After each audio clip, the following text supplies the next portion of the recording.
Today, I'm joined by an exceptional leader, a leader who believed deeply that it wasn't just about him. Instead, it was about the people, the culture. A leader who was among his people, inspiring them and bringing clarity and reality to the vision.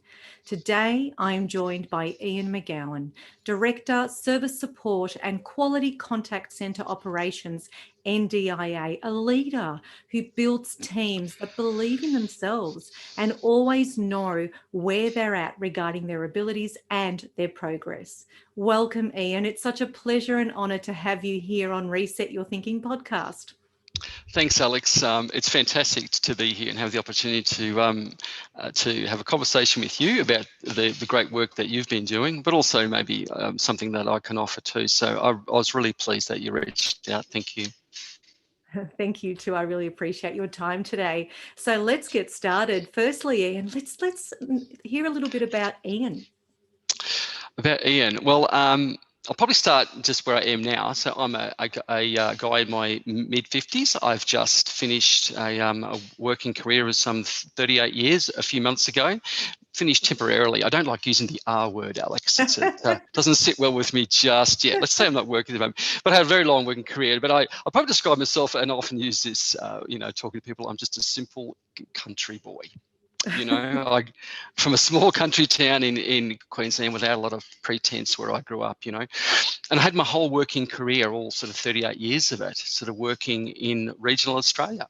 I had worked in every city in Australia all over many years, but I've lived in 3 states, but largely just been a country boy at heart, So I ran a hobby farm for 15 years in Victoria.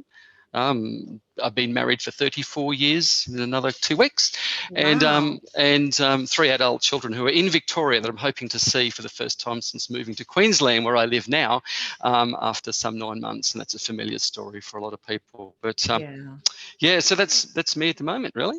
Wow, what an amazing journey you've had so far. And the R word, 38 years. Yeah. Wow, that's quite some time. Yeah, that's awesome. And congratulations to your upcoming anniversary as well. 34 years, that's a lifetime, isn't it? Yes, sometimes it seems like 334, but I won't tell Sue Ann that. No. We won't let her listen to this podcast, okay? No, she will not get the link, I can assure you. Anyway, no, thanks, Alex. Well done.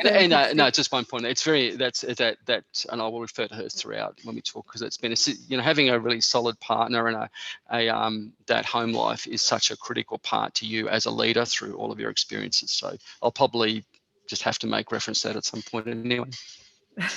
Totally, absolutely. And I agree with you as well. That's a huge part, isn't it? For when we're leading people, it's important because how we feel and how we hold ourselves starts from the home, doesn't it? And then it sort of absolutely takes us back there. So Precisely. culture starts from home. Absolutely. Thank you. And, you mentioned that you've sort of worked all over, really. And if you wouldn't mind sharing with our listeners and viewers today a little bit about your leadership journey, because ultimately this is why we're here today. You're an exceptional leader, and I've worked under you as well, Ian. And so a little bit about your leadership journey, if you may. Sure. I guess it started way back in my mid-20s, really. The hometown that I grew up in, a little town in Queensland. I had started work with what was the Department of Social Security, which is the federal government. It's probably Centrelink now, I suppose. Yeah. And it was only a small office, only 30 people. They had a boss and 2 team leaders, and I was one of the workers. And I guess in my early mid-20s, started to get a bit of experience in acting as a team leader. But primarily, interestingly enough, it wasn't to do with leadership in those days. This was to do with your sort of technical prowess. And I was pretty good at that, and I could talk to customers and and on the phones and face to face. So I started to get a bit of acting in that because I knew the work.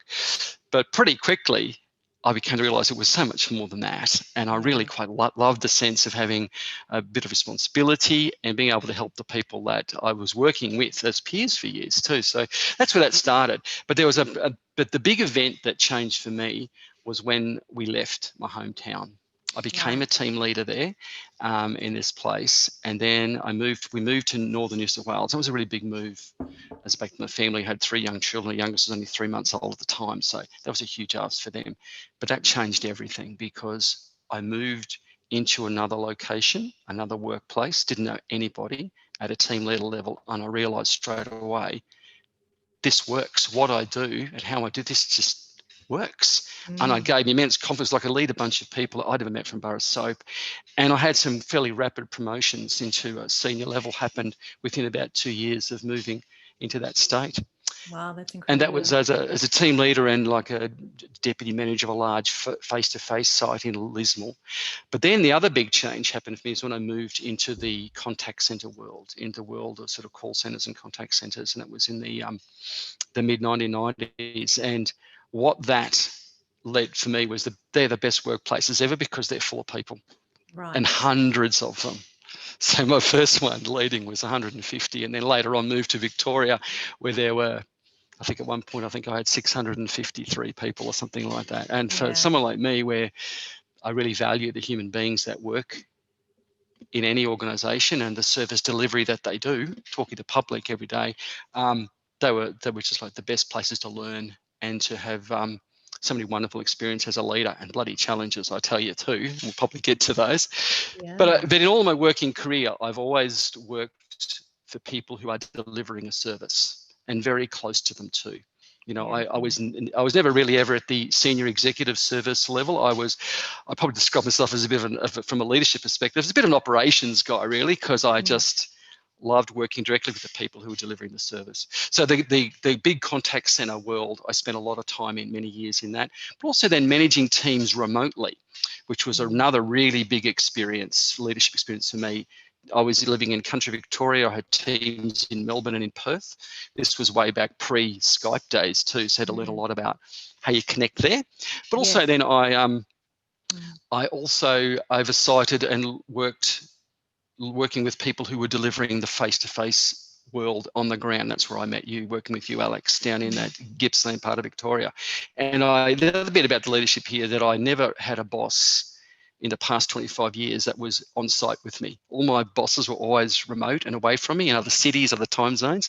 That was interesting leadership challenge too. But that was my leadership journey on the ground. But one other quick thing that I'll add in that was part of my journey was to be influenced by a couple of really good authors that resonated for me. And I do encourage people to do some academic work as well as the practical stuff, let's call it that. You don't have to be you don't have to do a PhD.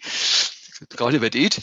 But a couple of authors that spoke to me. One was Daniel Goleman about emotional intelligence. That guy really resonated with me about having insight and being able to see how you yourself operate and respond to things, and why that always occurred to me. Why people who seemed really smart to me, when I looked at them, were bloody hopeless at doing what I thought were the normal good stuff, just coming in and talking to you. Yeah. And the other one was Stephen Covey. I did a lot of work on his stuff many years ago, and about that trust. And if you got this trust of your people, that's 7/8 of your work done. But then how you do that's the key bit, and you talk to them. Funnily enough, that seemed to work for me. Anyway, that was sort of my leadership journey up until this point. But I just love working with all those, probably thousands of people over many years, Alex, which to me has been a great bit. Yeah, no, that's awesome. Thank you so much for sharing that. And it has been quite the journey for you in the leadership space. And a couple of great points that you made, if I may just touch on them a little. You mentioned that you worked in a call center, and also you had a lot of remote teams. And I know that given the circumstances now, with all the changes in the world, just not just Australia, but across the world, really internationally, we're all starting to do things so very differently. And I can only imagine how challenging it must have been for you as a leader, leading hundreds of people, in a call center, but also remotely, and having to then connect with them for you to be able to have influence. And what's important too, and you touched on that point, which I think a lot of leaders tend to, maybe for whatever reason, neglect, or maybe not consider as important is developing yourself, Mm. because we're not born leaders. Leaders No, it's a skill that we're taught, that we learn, and that we evolve in. agreed.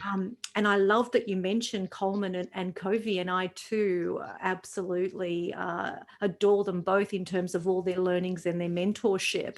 I too have studied them and still study them, and I think there's a lot to be learned as a leader on so many levels. So that's, for me, that's what makes a great leader. And you've always been someone whom I've looked up to, Ian, in that you're a learning machine. Like you're developing all the time, and we learn from our leaders. We model those before us, and we want to be able to model the right behaviors. And so you've touched on many important points there, so thank you so much. Which brings me now to my next question, if I may, and Sure. that is, what's your interpretation of leadership, and does every manager need to be a leader? It's a good question, because absolutely they do, in my view. Yeah. If you if you have the title of manager, for you, it generally means you have at least one person that you're responsible for. And the minute you have one person you're responsible for, you're a leader, in my Right. view, straight away. Whether it's 100 or 200 or 600 or one, you are a leadership. Oh, Ian, you've muted yourself.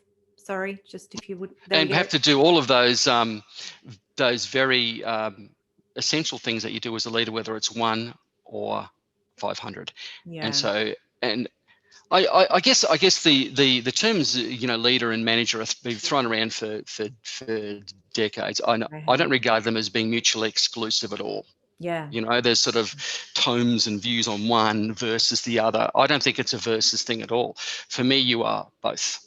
Because I think as a really good leader, you've got to have some good management skills. You've got to be kind of well organised and have good systems in your workplace and some good structures and things that your people can rely on, that they don't have to worry about and go home at night every night and complain to their partners that they can't get a car park or, whatever. So there's good management things about, and my big 5 used to be toilets, tea rooms, seating, car park, and most importantly, rec leave rosters. And if you can, if you can, as a good manager, get that stuff right, leading your people in, is a lot easier, because they've got your trust because you're competent. So as a good leader, you got to demonstrate management competency. Absolutely. And then follow up with your character. So I probably ran in circles there a bit, but primarily, if you want to be a manager, you're a leader. Just comes with the territory. Yeah, I really love how you actually put that, and that is so true. And I think a lot of managers tend to think that because they're managers, they don't need leadership skills. And you've hit the nail on the head there so beautifully. In that, if you're even one person underneath you, like below you, you are automatically then a leader, because you're leading somebody. And I love how you've put that in, absolutely. And building trust is so key, and hitting all those 5 points too with people. That's what's important to people. And when we know what's important to people, because let's face it, all of the 5 above are very important, automatically then you've hit that credibility, haven't you? You've built it. And I think that's really important. Absolutely. But also, how do you know that those things are important to your people? How do you know that, right? You don't just guess it. I mean, you do over time, but you find it out because you talk to them. And when they talk, because they'll tell you. Wow, and that's you feel a huge thing, right? To talk to people. Just talk to people, and it was part of the absolute essence of my entire leadership mantra, I suppose. I'll probably bore you by banging on about that throughout our chat today. Yeah, and it's important, and we both know, no doubt, that there are many leaders and managers out there that don't do much talking. They hide. I've met many over my time too, I suppose, and that they sort of come to work, get into the office, and end of story, and then they wonder why nothing happens. So the thing is, you've got to talk to people. You've got to ask great questions, really get curious about them and what's important to them. Lead that way. Absolutely. Great. Yeah, sure. Yeah. So, Ian, we can all agree that it's been quite the year, right? I mean, 2020, who would have known? with even the most experienced leaders having their confidence rattled with the ongoing challenges and disruptions of COVID-19. And there's a lot of talk about where to from here with many, if not all, leaders at the moment, I would hope anyway, looking into the future and building the capability of what lies ahead. Now, they sort of say, and this saying has come to me, and, they say a gram of prevention is worth a kilogram of cure. I really love that. So I wanted to actually pop that in here today. Yeah. It's classic, isn't it? It's perfect. I reckon it's pretty awesome. And so having worked for one of Australia's largest government departments, there's been change and challenges, the unknown, crisis, emergency situations. I mean, it was inevitable in the department, and none of us want to spend time preparing for the unknown. But what are your thoughts around that? Right. Okay.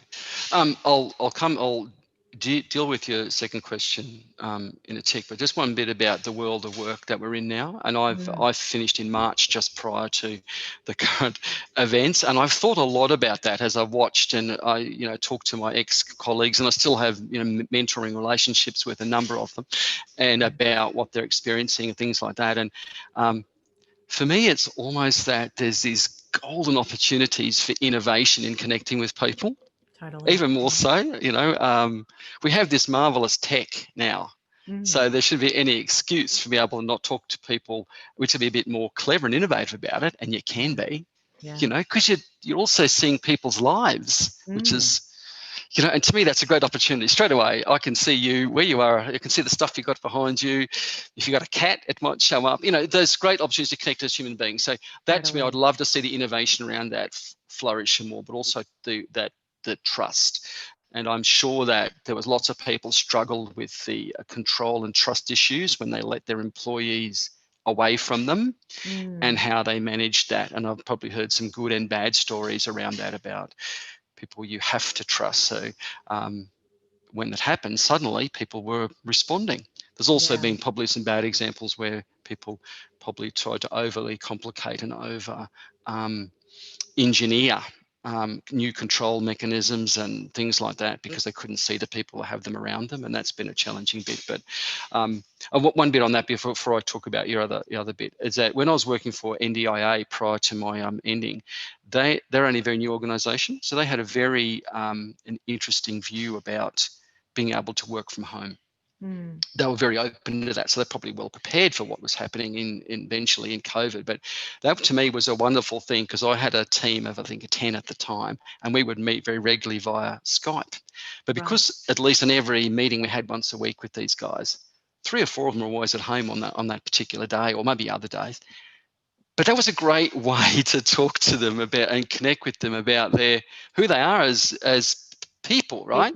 Yeah. Because they had a cat or a dog or something, and I remember one of my staff going outside with her Surface Pro to show everybody her pet lamb.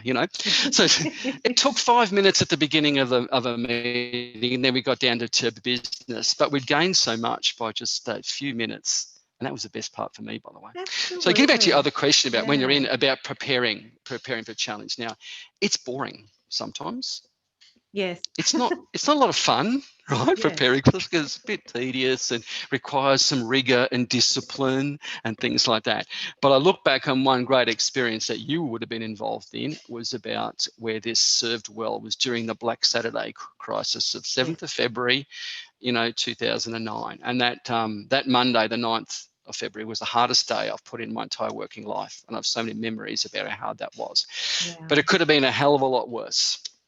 Absolutely. So to give some context, I was the senior Centrelink person in oversighting our service delivery in Gippsland, and you were in that at the time. And so we had a number of sites and whatever. And as part of Victoria during Black Saturday, Gippsland was hit very hard, like lots of other places. Totally, yeah. But my job, and I'd been in that job for about a year by that point, one of my things on my your job description was about emergency management, which is right down the bottom somewhere. But I wasn't a native to Gippsland, but the people that lived there had told me that that part of the world could be very vulnerable to disasters. So I then went out of my way to make sure that I connected with all of the right other agencies that are involved in this stuff. Right. the local government people, particularly the state government people, the emergency services. I got onto their meetings and things like that. So when that terrible disaster happened on that Saturday, by that Saturday night, I already knew what we were going to do. Right. And we met on the Sunday, we deployed all the right people. Really difficult, stressful situation with, the layers of government and politics involved, and just this terrible situation. All these people, we had to get money to them. And that day, that Monday, it was the hardest day ever. We didn't know what we were facing and things like that. But we looked after our people very well. We knew that there's going to be, multiple changes during the day. We were a truck arrived handing out cash. It was all these disastrous situations, but some fundamentals still had to be done. We prepared well, so we were well connected with the people that we had to work with on the ground, and we kept the communication lines as much as possible open with our people who were settling people out deployed, who were delivering the service. But it would have been, and I look back in pride years later, and we had, the Prime Minister visit, all that sort of stuff in those first few days. And I look and think of all the responses in that first week in that terrible disaster, it was one of the most coordinated and organised efforts on the ground where we were. And you were part of that, Alex, as you would well recall. Yeah. Because we're well connected and we'd made those relationships and arrangements early. As boring it might have been for some, I didn't make them boring because I love getting out and talking to people. Yeah. But gee, it served us well. That was just the example I had about how those things are really important. Ian, I just want to say thank you for sharing that. And as you were sharing that, I become a little emotional just now. I actually got goosebumps because I remember that. I remember it so vividly, like it was yesterday. And I think you've made so many beautiful points right there. And it's really about responding and not being reactive. It's about, and when we've built the foundation as a leader, when we've built our mindset and we're right in the way in which we're thinking, then we start to, we put great strategies in place, and it is about people and it is about emotions, and we take all that into consideration, and we're doing what needs to be done for the great result to happen, and it could have gone the other way and it didn't, because we had some great leaders, yourself, predominantly yourself, and some great leaders as well leading the way, which ended so very beautifully. And the community too were just so, it was almost like we're all a team, right? So everyone came together, and so that's a beautiful example of great leadership that you've shared. I just want to say thank you for that too, because you took me back. And it was and the actual staff on the ground, the other strategy around that, you can be as well organised as you can, but suddenly you find yourself in crisis. So, what are you going to do as a leader? So you've got to be really visible. And I remember, driving around to each of these little locations where we had our staff get, placed. And they look to you, right? So if ever there was a couple of days where that old analogy about a duck paddling, my feet were just a blur. My head, I had an old pre-iPhone mobile phone, which was just about exploded during that period of time. But when you go in there, that's your leadership game face. It's not that that people look to you for their lead and take their cue for you to exude a bit of confidence and reassurance about that we've got this. And it's not just lying to them, because you give them then some tangible things as well about what we're doing and what's happening, and take information back from them, and then you move on to the next place. So I remember during that period about thinking about how we had to present ourselves, and I remember myself and the other very good managers we had working with us to me all did that stuff really well too. So that was a major success factor in that, no doubt. Absolutely was. I couldn't agree more with you. It was incredible. So that's a wonderful share, Ian. Thank you for sharing that. And so that's it for today. No, that was just amazing. How can we? That was just incredible. It was certainly a big day. Hardest day of my public service life, without doubt. Totally. I can understand that indeed. So coming back to so let's talk a little bit about confidence, because I think that's really important, particularly with what we've just spoken about. I think confidence is huge, and so do you believe confidence then is an essential component to effective leadership, particularly in situations like this and what we've just spoken about as well, and moving forward? Yep, absolutely it is for me, Yeah. because the way you present yourself as a leader and as a boss, Mm, people take their cue from you all the time. You can set the climate of a workplace or your team by the way you present yourself. So let's be clear about confidence. I'm not talking about arrogance here. nice. I'm glad you included that. Absolutely. Eric, because there's two people you've seen that maybe they sort of strut around in an arrogant fashion, and they just look like a tool, to be honest to me. Yeah, And I agree. Australians have great BS detectors, so they Yes. know that, Yes. you know, and it maybe makes them look worse, I think. So you have some confidence. So it's a I won't say it's tricky, but it's an interesting thing, because you may yourself inside, you probably don't have all the answers.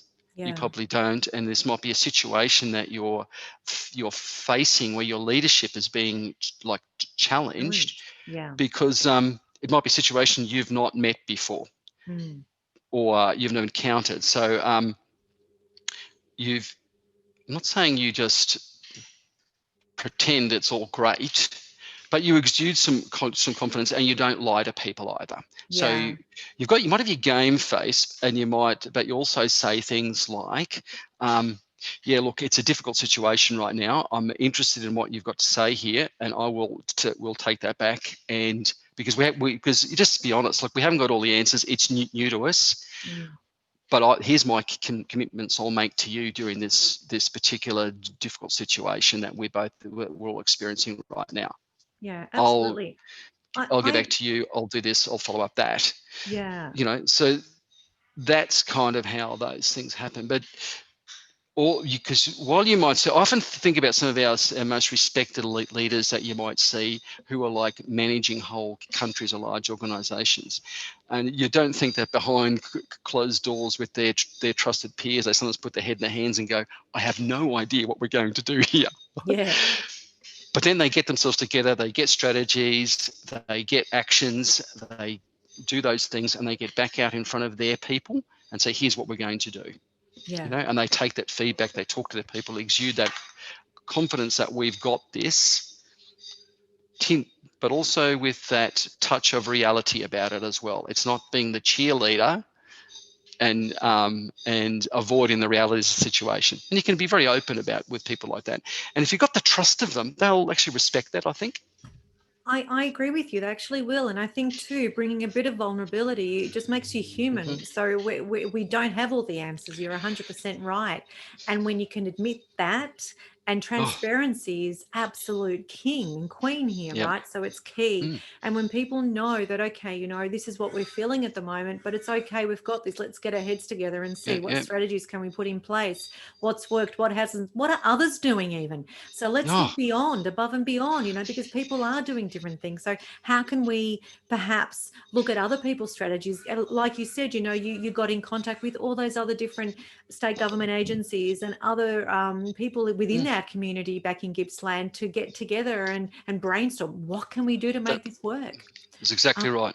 and that's what leadership is all about. It's not about saying, I've got this, I'm a leader, I don't need any help. No, leadership is bringing people together and being cool with being vulnerable and not knowing everything, and creating new strategies by taking other people, listening to what others have done and what's worked and what hasn't. So I'm really glad I, you raised that, because it's so key. it is, Alex. And I think probably every leader sometimes has you go through a little bit of a crisis of confidence. And Yeah. I think I remember an example of this one time when I was managing this large site of 650 odd people. And I'd been it was happened one morning. I walked in there and I sort of sat down and I looked around and said, they're all, there's all these people and they're looking at me, and Yeah. I'm the Yeah. guy. Yeah. I'm the guy, You're it. and, Yeah. that was definitely not in an arrogant way. It was quite the opposite of that. I'm thinking, jeez, what am I? So, And I'm sure but many leaders have felt that, Ian. but I also had some people that I trusted, that Yeah. I could go, hey, look, I've just, so that's why the value of sort of some mentors, formal and informal ones, that you go, boy, I'm having a great day here, Yeah. and often those people who know you well can easily bring that back and say, hey, look, and you know all these people's names or whatever it is, So Yes. they, so there's you will have these crisis of confidence, or it might be a challenged situation that you've not encountered before. And over time throughout your leadership career, that's going to happen to you forever.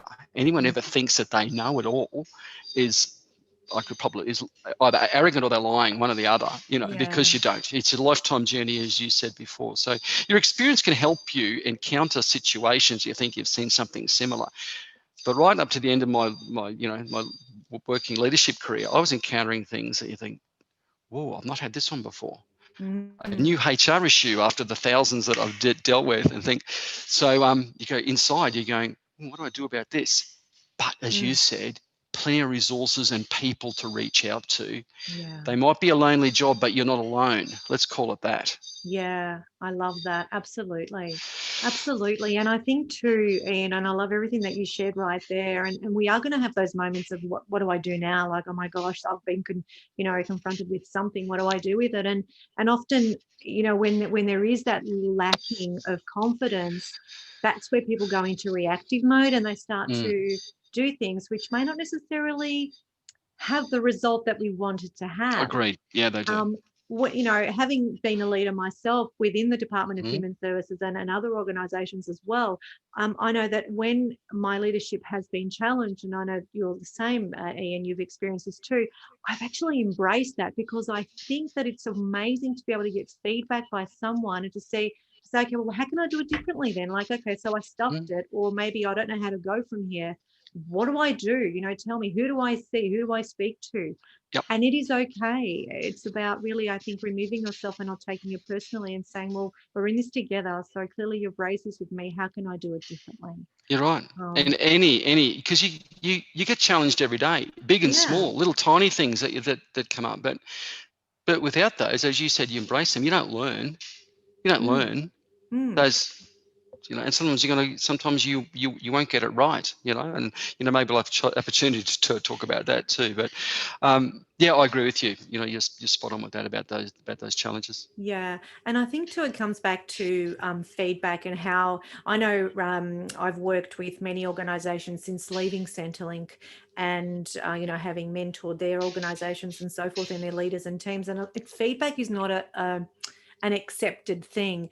Challenging is not an accepted thing. In Mm, fact, it's mm. almost an offence. It's almost offensive to give feedback to leaders or to create a feedback culture. And I think particularly with all that's going on at the moment, and Ian, I'd love to know your opinion on it with all your expertise and background, but with all that's going on, feedback is the most important thing. I think it is gold for us to be able to have an open mind and build that confidence to be cool with feedback.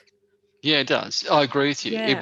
It was a fundamental tenet of my leadership. Is how Yeah. that bit, and it was both formal and informal. I did this. I'm happy to talk about that because Yeah. it's you have to sometimes be a little bit brave as a leader, right? But if you're serious about your craft and your trade, Mm, you need to get the feedback so you grow and learn. And totally. particularly if you're a bit of a fan of the Johari window, if you've ever seen that stuff, where you have Yeah. that bit of a blind spot, Yes. that how do you know that and work on that? And Mm, I did a lot of reading on all of that. So I used to do a number of things for me, and then I used this same model with others, and I used to just call it the 3-in-1, the okay. 3-in-1.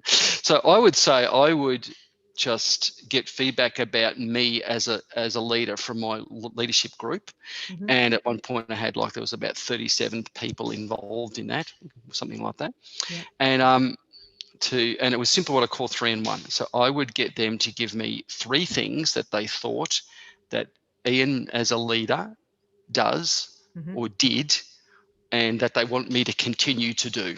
Please Right. don't stop doing these things that you do. And Right. then, and can you give me one thing that would be even better if? So the wording was really important. So it wasn't something like, Absolutely. Mm, don't give me your strengths and weaknesses. It's, here's what you do well. yeah. What's one thing that you could do that would be even better, that make you Wow. even better as that? So then got to put some some trust frameworks around that, you know, and it was really simple. I used to often get someone else to collate all those responses, and I did a lot of comms before the first time I ever did this, so people knew it wasn't going to be, there's often some people have, due to their past experiences, might have some reticence about providing that to their boss. Mm-hmm. But I did a lot of work in the lead up, both informally talking and meeting, saying I'm going to do this and here's how we're going to structure it. And then I would get that information, and it was absolute gold, as you said, Yeah. because it reinforced for you to keep doing those things. Right. Please keep doing this stuff, because if you don't do that, we'll lose your faith and your trust. But also you think, oh wow, there's some stuff in here about sometimes tiny things. Gee whiz, I really dropped the ball on that one, or whatever, and you work on that stuff as well. So it's continuing to work on your strengths when you get feedback. It's not always about the negative. This is it tells people. So that was what I used to do for me, but I ensured that there was these structures in place for every person or every leader that worked, that I was responsible for, with their people. Yeah. Because it was you grow and develop from that, and you have to be brave about it, because you've got to be able to say, well, I'm a leader. I'm going to be open myself up to this, and you can be a little bit vulnerable. Absolutely. But that's quite rare. It's the payoff is in spades. Yeah. That's just one. That's a model I use. But that feedback is more important now. And you see, in the context we're in now, where people are remote from each other a little bit over the past 6 months, it may have changed the world of work. We have to do that twice as hard, in my view. Not do it less, do it twice more. Absolutely. And I love the 3-in-1 that you shared with us. Thank you for sharing that, because I think that in itself is gold. And it also highlights too the importance of our communication and how powerful, profoundly powerful our communication is. And so being able to articulate something instead of saying, hey, what are your strengths and weaknesses? Because I mean, that can be quite off-putting. And I don't know about you, but that I've become quite dumb thinking I don't have weaknesses. Hang on a minute, what are you talking about? I have development areas. It I agree. makes people feel a bit defensive. Whereas when you think about it, and Ian, this is the wonderful thing about you, and you being my mentor, and I've learned so much from you, is the way in which you really consider people's feelings.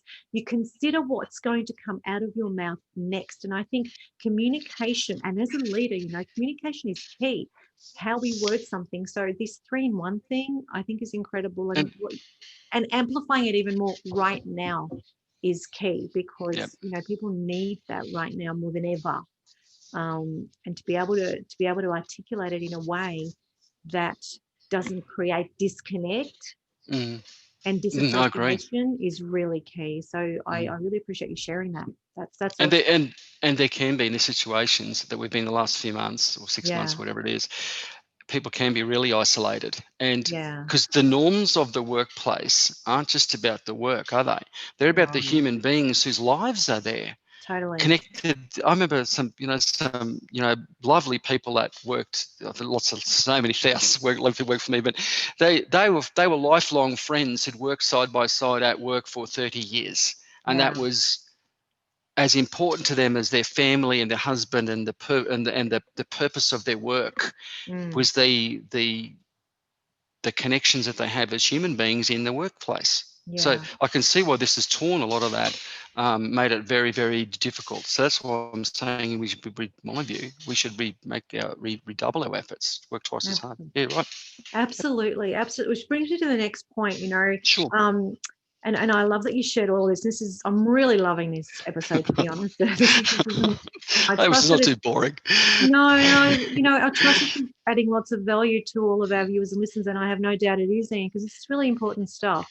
And, one thing I just want to start with, all you have is your reputation as a leader, and reputation is everything. Just ask leaders, right? And so many leaders avoid challenging the status quo, and I think it's a continuation of what we've just been talking about, because sometimes we've just got to make those decisions, or maybe make those choices that might be challenging the status quo, that might be, look, I know that this is what we've got in place, but we've got to listen to our people. We've got to come away from what we've always done and perhaps try something that we've never done before, and see, how is it that we can do it, as you said, better.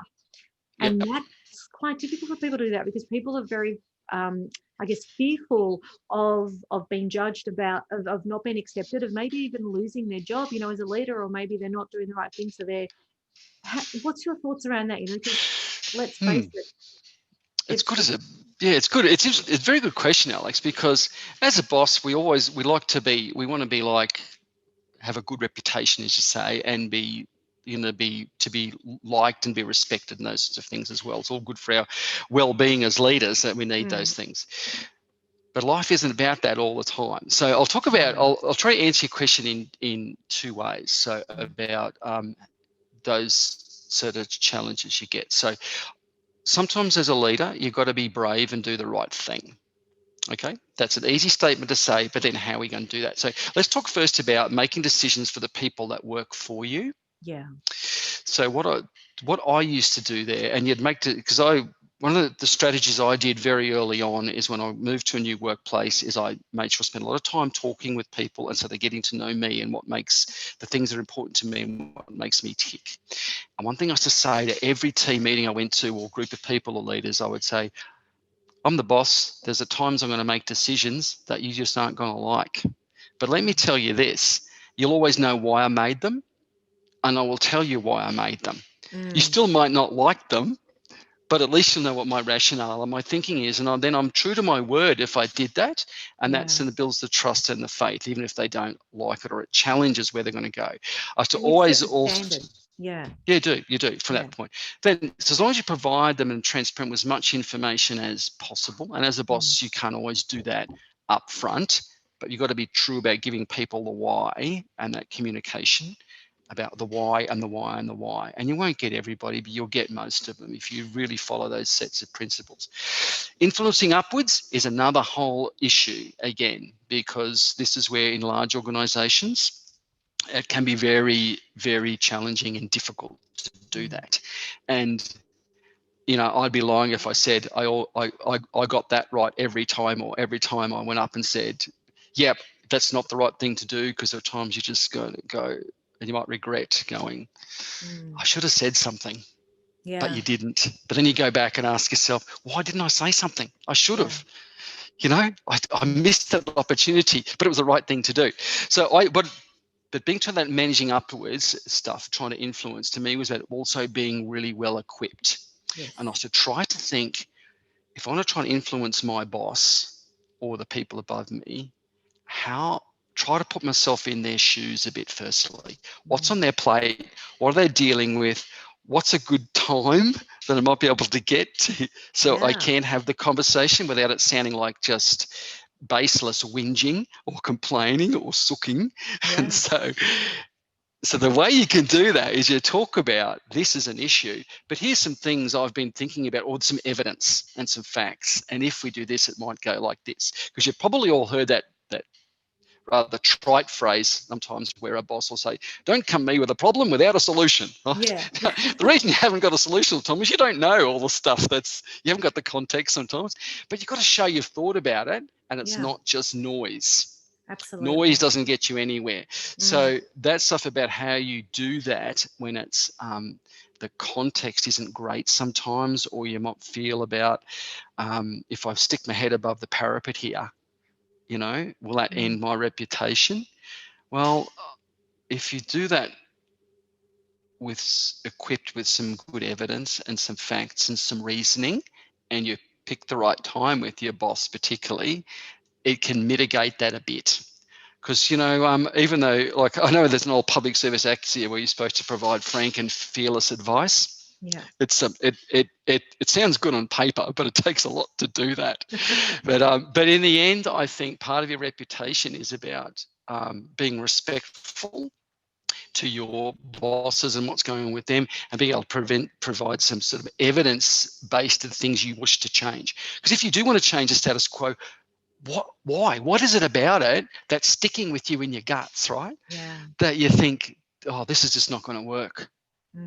Not just it's not going to work, but it's not going to work because of, and these are the consequences. So you need to have that reasoned and thought through in a way to influence your boss, so that you actually enhance your reputation, not undermine it.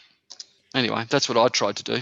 That is great advice, Ian. It really is, coming from yourself, an expert, but it's absolutely great advice. And it makes sense, doesn't it? I mean, how many times do we have people coming into our office? Exactly what you said. Often it's about whinging and whining and getting on that bus, right? The thing is, highlight what are the issues, what have you thought about, what have you tried already, what can we try now, what can we do Yeah. differently as a Mm, team? mm. Have you given it a go? No. Okay, let's give it a go. How long are you Yep. intending on giving this a try? And what's the benchmark? Have benchmarks in place too, as to how are you going to know that you're going to get there. Yep. All um, those things. yeah, and I think Yes. that's really important. And as a leader, we do have to step it up, and it is hard work. But here's the Mm. thing, you're a leader for a reason. You're not a leader Yep. just because, right? So Mm-hmm. simply, as you said, I think in the beginning, yeah, we all have the technical skills. We do, but that's not leadership. Leadership is putting in the hard yards, putting in the hard work, and having to do all the homework, all the stuff, and bringing it to the Mm-hmm. attention of, I guess, your manager, if you're wanting to influence. So, and it does take courage. It does. And it's about, again, getting your communication and articulating it in the way where and I love what you said too, Ian, in that consider other people. It's not from a leadership. What I've learned too over the years is that leadership is not about you. It's No. about others. Mm-hmm. Um, and it's whether up or down, and it's how Yep. we word that matters, and it's wording it in the way that it's going to hit the ear of your listener, that it's going to suit them, that it's going to make them tick and not trigger unresourcefully. Yes. um, and I think that's really key. So thank you so much for that advice. That's absolute gold indeed. So Ian, we're now coming to the end, and I've just got Yep. one last question, if I may. Yeah. Well, Yeah. a Sure. couple, actually. I always looked up to you as one of my mentors, and one thing I was always curious about, and I think you may have answered this, but was your ability to connect so beautifully with people, and you did it so well. In fact, I think you knew all of our pet names from memory. I think you knew. I I knew think your you husband was knew. Doug. It Yes. was amazing. It'd be like, and we used to sit in the corner and say, how does he remember all of that stuff? Like, my God, with so many of us here, how does he even do that? And I remember saying, when I was doing the prison stuff, when you came and you said hi and you went around, I said, I want to be like him. I want to be like that guy right there. That's who I, aspire to be like, who, as soon as he walks in, everyone's like, oh, Ian's here. How cool. And I'm serious. We used to look forward to seeing you when we used to hear you were coming. We were always really excited because you always made us feel so important. And how key is that, to make your people feel important and like they matter? So, how did you do that? Well, I'm all embarrassed now, Alex. I'm red. But if you can see right now, but no, but thank you for that. And to me, it's the first bit. It's really simple Yeah, because all those people are really important to me. yeah, And the reason for that is that in all the things as a boss or a team leader or a manager that I was ever like was a KPI for how I was performing, or me as a boss, I didn't do any of those things. All yeah, that work was done by the people who I was responsible for. So to me, it's just to be obvious. So I didn't answer the phones. I didn't meet the customers. I didn't process the forms. I wasn't producing the widgets. I didn't do any of that. Yet the output and the quality and the production of all of those things I was measured on. So to me, it was sort of followed with a pretty obvious, really, that if I didn't do everything I could as a boss to ensure that their lives at work were as supported as possible to do that work, mm, then why was I even there? That was sort of wow, pointless. Does that yeah, make sense? it So does. then the next bet for that is that they're human beings that work there. They're not Yeah, robots. nice. So for me, there's behind every one of those people that was in those workplaces, there's a life going on. There's Mm, stuff going on, good or bad or whatever, like there is for every one of us, me included. yeah, Some good days, some bad days. tragedy, all manner of life's events that can affect people. And work for a lot of people is can be a bit of a haven, and I'll share one. I remember one statistic I read once about domestic violence. And I remember thinking, in this workplace, I would look out, and there were 650 people, and there were 450 of them were women, or more than that, probably 500 were women. And I'm thinking, behind every, some said like 70 plus people at any one time in that group may be experiencing all sorts of manner of things. So for some people, not all, but coming to work was a haven. Yeah. That's one bit. So where there's structure and support and, dare I say, some care about what's going on with them. But people's lives intersect. People who think that work and home are separate, are fooling themselves. So they lie because one bleeds into another.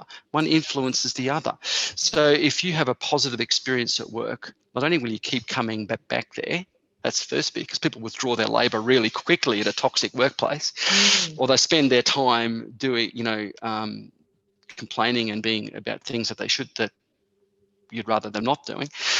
But they will also then take away those good experiences to home as well. And they won't be, because a toxic workplace can bleed into your home life in a really bad way for people. So for me, that was just very important that I knew about those individuals and felt I had a connection with them. It also enabled me to get those lines of communication open, because I could easily stand up in a group in front of them and talk about strategy and purpose and what we're trying to do. But I'll reinforce that when I was walking around to them one-on-one. And, you bump into the tea room, and it's not giving lectures about work. It's just talking to them. I had a few tricks. You asked me about names, right? Because people are important to me, so their names are really critical. I remember reading once years ago something that one of the sweetest sounds you'll ever hear is your own first name coming out of the mouth of someone that you don't expect it from. And so I made huge efforts around this. So name badges were always important, and certainly that was good, because once I had them, once I locked, I was okay. And something about that person would help me remember them. And I used to deliberately do things like, when there was a new group of employees in the contact center, and you have large groups would come in, their first 2 hours of their working life was spent with me. Wow. So I devoted every working group, every group that came in, and their first 2 hours was me. And I wouldn't give them lectures about the organization or anything. It was quite the opposite. I would get them to all just tell me who they are. I'd have their team leader there and their trainer, but that'd be me. And I talk a little bit about things that they might expect. But the best bit was I'll be writing all this down, right? Their names and stuff like that. And when you write stuff, shows how part of your whole body listening, and I'll get to that in a tick too. But so I would do that the first 2 hours, and I would get to know their names straight away. I'd be writing them down, and then I'd be reinforcing that. Then I'd come back in every sort of day or so and say hello to them, how they're going and things like that. And having people's names around their workstations and things in an office situation was really good.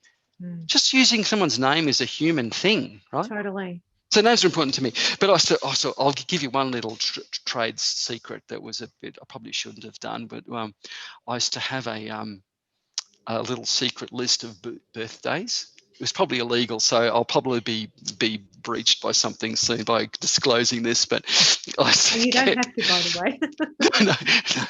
no. I used to get of all those, I used to get someone to get me a current list of birthdays of all those people. So then I would, if I was out of the office, I would have that list with me, and I would send them a quick little email or maybe a Skype message and say, "Hey Alex, I hear you got a special day today. Happy birthday. Happy have a good day. Bye." Or if it was round on the floor, I made sure when I walked around every day and I had an hour set aside in my diary that I was disciplined about doing that. Yes. And walk around. And I would make sure on the list that day or the next day or close around, I'd have those birthday people. I made sure I just very subtly, very quietly, not a fuss, just say, hey, I hear you had a good day on Sunday, Alex. Hope it went well. So little things like that were those things that I knew when I was a guy back doing those jobs as a kid, what was important to me. and they really kind of work, you know. And the other key bit is about, you can be trite about this, but that you got to listen to people. And I devoted enormous time to that. You did, Ian. And, you know, listening to all that you've just shared, it's such a powerful thing to be welcomed to a new team. But even more than that, spend a couple of hours with a manager who most of the time we hear managers saying, I don't have time for this, I don't have time for that. And suddenly to have this incredible opportunity with your future manager who has devoted their time to you for 2 hours, wanting to get to know you, that in itself creates a mindset of, wow, you know what?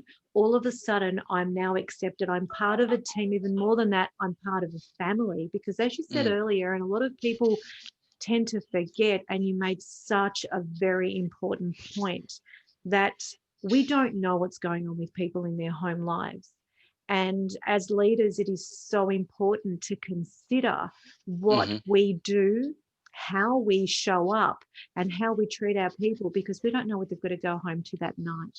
Yes. And imagine what we're impacting them even more, and just sort of adding to their stresses and all of what's going on, instead of making it a better place, a safe place for them. And I love that you raised that, because I think, and again, from my experience working with many organizations since leaving Centrelink, is that a lot of managers don't take time out to think about that. They're all so, you know, busy and also wrapped up in the results that they forget, like you said, Ian, you made a great point. We're not robots. They're not here yet. So we are human beings with feelings, with emotions, with issues, with stuff. And when we have managers like yourself, who are few and far between, by the way, who dedicate their whole, discipline is huge. You know, when you made the time, Ian, to know your people, to get to know them, to make them feel important, even more than that, to create a safe haven for them.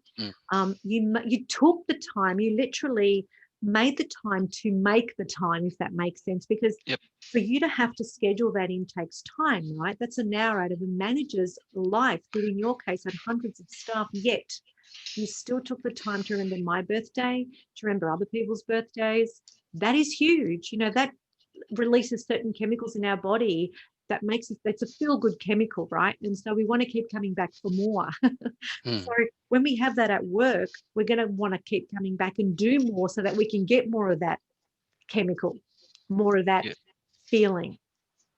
And you created that for people, and you created that for me as well. And which is why you're here today, you know, because it's so important to spread this message so widely, internationally, all over the world, for people to understand that, come on, you know, we're humans, and we've really got to bring it. We've just got to remember, like you said, Ian, where we've come from, because we tend to forget it in the busyness of stuff. In when we make it about ourselves and all about climbing that ladder, we forget that, hang on a minute, I've come from there too. And so is it any wonder then that there are so many unhappy people, so many toxic, you know, workplaces? So, wow, you've shared so many incredible things with us here today, and I cannot thank you enough. And I'm mindful of the time too. And as we come to an end, before, and I know you've shared so many incredible messages that we can impart, you know, we can, that people can take on. But if there's just one piece of advice that you can impart to people right now, what would that? And you've shared many, by the way. Okay, all right. I'll give you two super quick ones. The first one, because I've thought about this. First one is, as a leader, you're a watched and talked about species. Yes. So how you present things you say, be aware of that all the time, you know, and be real. And the second thing is, one of to me, the key about leadership is not necessarily huge, big gestures. It's 100 small things you do genuinely, consistently, over and over and over. Wow, that's a beautiful message to impart with. I love that. Thank you for sharing that, Ian. And Ian, I just want to take this opportunity now and thank you for your time here today. It has been filled with gold, to come here on Reset Your Thinking podcast and share with us your insights, your knowledge, your experience, your hands-on experience, and what it takes to be a great leader with confidence and conviction during these uncertain times, but during any time really as a leader. It's really important. So once again, thank you for sharing your journey and experience with us. Thanks, Alex. It's been an absolute pleasure. You're so very welcome. And thank you too to all of our listeners and our viewers here on Reset Your Thinking. Make sure to visit our website, anchor.fm/reset your thinking, where you can subscribe to the show here today in Breaker, Google, Radio Public, Spotify, Anchor, or via RSS, so you'll never miss a show. And guys, if you've found value in this show today, we would greatly appreciate a rating on Anchor, and please feel free to share this link today with your friends, your colleagues, and your networks.